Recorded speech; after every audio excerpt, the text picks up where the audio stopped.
Movie के start में हम जेड और कायल नाम के दो दोस्तों को देखते हैं जो एयरपोर्ट पर मौजूद हैं। असल में जेड, कायल और जेड की जो गर्लफ्रेंड है वो साथ में कैवो नाम की एक जगह पर छुट्टियां मनाने जाते हैं। अब ये दोनों वहाँ पर दो और लोगों को देखते हैं जिनके पास स्कूबा डाइवर्स की किट होते हैं। फिलहाल अगर हम एवा की बात करें तो वो गवर्नर की बेटी है। इसी वजह से उनके पिता ने ब्रेंडन नाम का एक बॉडीगार्ड उनके साथ भेजा है और ये बात जेड को बिल्कुल भी पसंद नहीं आती। उस पर एवा कहती है कि ये हमें डिस्टर्ब नहीं करेगा, इसे मैं बचपन से देखती आ रही हूँ और इसकी मैं इज्जत भी करती हूँ। इसी के साथ एक हम ओल्ड कपल को भी देखते हैं, वो अपनी पोती के साथ भी वहाँ जा रहे होते हैं। इस ओल्ड कपल का नाम हैंक और मैंडी है और इनकी पोती का नाम होती है रोज। रोज का इन दोनों के अलावा दुनिया में कोई भी नहीं है। अब ये तीनों भी छुट्टियों पर कैब जा रहे होते हैं। अब अंदर जाने के दौरान रोज ने अपना टेडी गिराया होता है। हालांकि वो 10 साल की है लेकिन आज तक इसने अपनी इस टेडी को नहीं छोड़ा है। अब इसके लिए टेडी बहुत जरूरी था तो दौड़कर वहां जाती है। इसी दौरान वो एवा से भी टकरा जाती है। अब इस टकराहट की वजह से इसकी कॉफी गिर जाती है।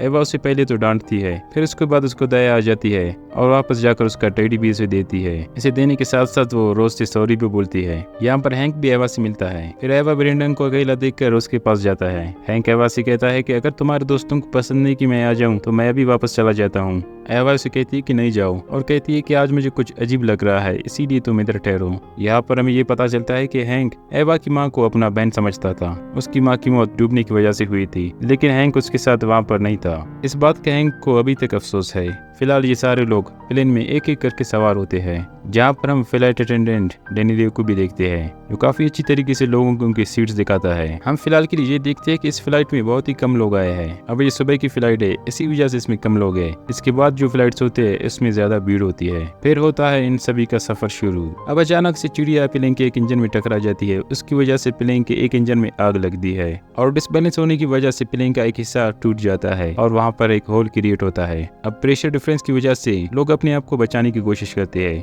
बहुत से लोगों की टरबाइन में टकराने से उनकी खिचड़ी पकती है और कुछ लोगों का सर इधर ही स्मैश होता है। अब यहाँ पर बहुत सारे लोगों की जान जाती है। अब प्लेन भी जाकर पैसे क्वेश्चन में क्रैश करता है। अब हम देखते हैं कि एवा, जेड और कायल अभी भी प्लेन में है और वो बचे हुए हैं। हालांकि कायल के हाथ की हड्डी टूटकर बाहर आ गई है। एवा देखती है कि प्लेन का आगे का हिस्सा पूरे पानी में डूब गया है लेकिन अभी लोगों तक पानी नहीं पहुंचा है। इसके अलावा फ्लाइट अटेंडेंट डेनिलियो भी बच जाता है। इसी दौरान हम देखते हैं कि ब्रेंडन अभी भी जिंदा है और वो रोज को पानी से निकालता है। साथ में मैंडी भी है लेकिन वो बेहोश है। डेनिलियो सीपीआर देना शुरू कर देता है मैंडी को और मैंडी भी होश में आ जाती है। मैंडी होश में आती है, अपनी पोती रोज के बारे में पूछती है। वो रोज को तो देखती है लेकिन उसके बाद हैंक के बारे में पूछती है और उसके बाद हैंक के बारे में पूछती है लेकिन ब्रेंडन कहता है कि हैंक नहीं रहे। ये सुनकर मैंडी भी खूब रोती है। अब ये प्लेन के जिस हिस्से में है वहाँ पर प्रेशर की वजह से एक एयरलॉक जैसा बन गया है और इसी कारण अभी तक पानी नहीं पहुंचा है। अब ये प्लेन काफी गहराई में है और ज्यादा देर तक ये प्लेन पानी को नहीं रोक पाएगा। अब इन्हें कुछ भी करके यहाँ से निकलना होगा। अब ये बहुत ही ज्यादा पानी के नीचे है। अब ये तैर कर ऊपर भी नहीं आ सकते थे।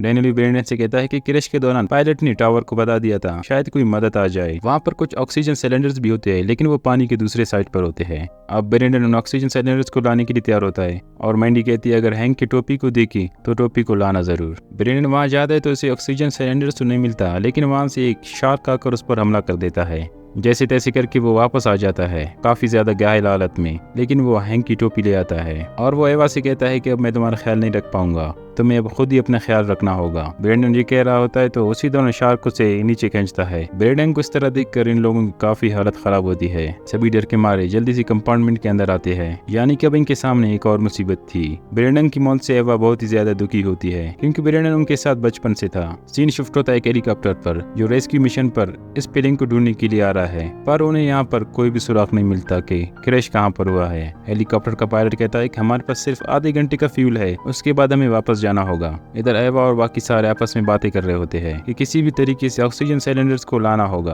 और इससे पहले इनको शार्क का ध्यान भी भटकाना है। इस पर रोज कहती है कि मेरे टीचर ने मुझे स्कूल में कहा था कि शार्क को बुलबुले पसंद नहीं है। वहाँ पर कायल चिढ़कर कहता है कि अभी हमें बच्चे के कहने पर काम करना होगा। इतने में जहाज वहाँ पर पानी में फिसल रहा होता है और नीचे जा रहा होता है। थोड़ा नीचे जाती प्लेन गहराई में वहाँ पर लटक जाता है। सभी समझ जाते हैं कि अब प्लेन ज्यादा देर तक इस प्रेशर को नहीं संभाल पाएगा। सीन दोबारा से हेलीकॉप्टर पर शिफ्ट होता है। वहाँ पर प्लेन का मलबा उस पायलट को नजर आता है। वो अपने साथ दो स्कूबा डाइवर्स को भी लेकर आए होते हैं। इन दोनों स्कूबा डाइवर्स को प्लेन को ढूंढने के लिए पानी में भेजते हैं। वो दोनों प्लेन को ढूंढ भी लेते हैं। एवा और बाकी लोग इनको देखकर काफी खुश हो जाते हैं, लेकिन इन दोनों स्कूबा डाइवर्स पर वहाँ शार्क्स हमला कर देते हैं और इन दोनों को जिंदा खा जाते हैं। तब एवा हिम्मत करके पानी के अंदर से जाने की कोशिश करती है उन ऑक्सीजन ऑक्सीजन सिलेंडर्स के लिए, लेकिन पानी में दूर से कुछ भी नजर नहीं आ रहा होता। चैट भी आगे जाने की कोशिश करता है लेकिन उसका पांव फिसल जाता है। उसका पानी में गिरना तक कि शार्क उस पर फिर से हमला कर देते हैं, पर चैट को एवा और बाकी सभी घसीट कर ले आते हैं और इसी तरह से चैट बच जाता है। उठने के नीचे से शार्क इसके पैर को पूरा खा जाता है। फिर मैंडी उसकी मरहम पट्टी करती है। मैंडी इराक के वार के दौरान एक नर्स हुआ करती थी, तो उसे नर्सिंग का कुछ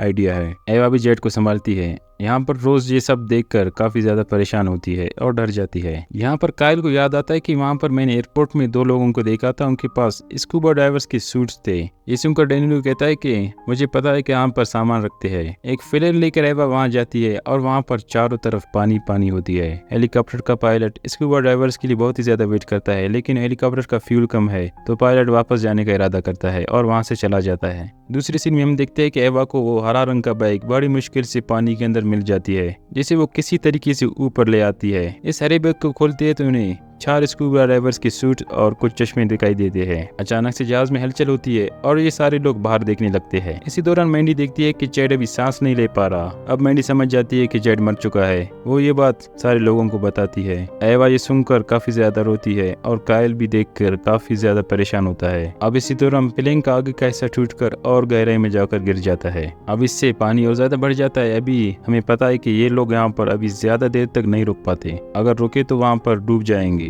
एवा यहाँ पर एक प्लेन बनाती है कि हम कार्बन डाइऑक्साइड के गैस को छोड़कर कुछ बबल बना सकते हैं और वहाँ से शार्क को भगा सकते हैं, और उसके बाद स्कूबा डाइवर्स के सूट्स को लेकर बारी बारी यहाँ से निकल जाएंगे।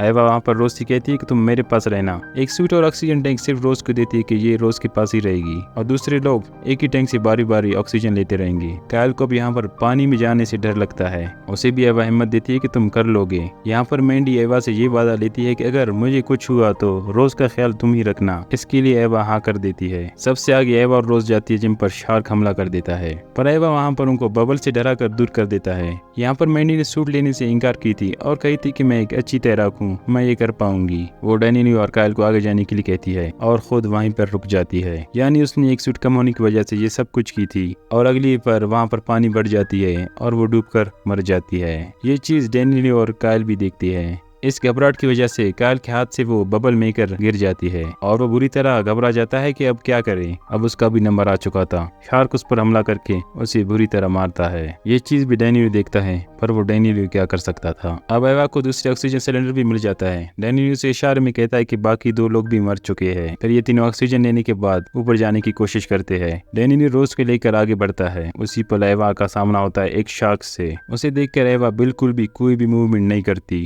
और शार्क उसे कुछ नुकसान पहुंचाए वहां से चला जाता है। उसी वक्त बाकी के जहाज भी और गहराई में गिर जाता है। इस कारण डैनियल और रोज आगे चले जाते हैं और एवा पीछे रह जाती है। एवा भी हिम्मत नहीं मारती। वो किसी तरह मशक्कत करती हुई बाहर निकलती है और वहाँ पर वो देखती है कि वहाँ पर तो ना तो डैनियल है ना रोज। वो ने आवाज देते हुए किसी तरीके से पानी के ऊपर आ जाती है। अब एवा की सारी हिम्मत टूट चुकी थी, लेकिन वहाँ देखता है कि वहाँ पर एक हेलीकॉप्टर आता है जो एवा को ऊपर खींच लेता है और वो देखती है वहाँ पर डैनियल और रोज पहले से मौजूद है। ये देखकर एवा काफी ज्यादा खुश होती है। अब रोज मैंडी के बारे में एवा से पूछती है तो एवा कहती है कि वो नहीं बच पाई। एवा रोज से कहती है कि मैंने उनसे जैसा वादा किया था अब मैं ही तुम्हारा ख्याल रखूंगी। रोज एवा से चिपक जाती है और अपना टेडी बियर हैंक के लिए पानी में छोड़ती है। तो दोस्तों इसी के साथ ये बेहतरीन मूवी खत्म हो जाती है।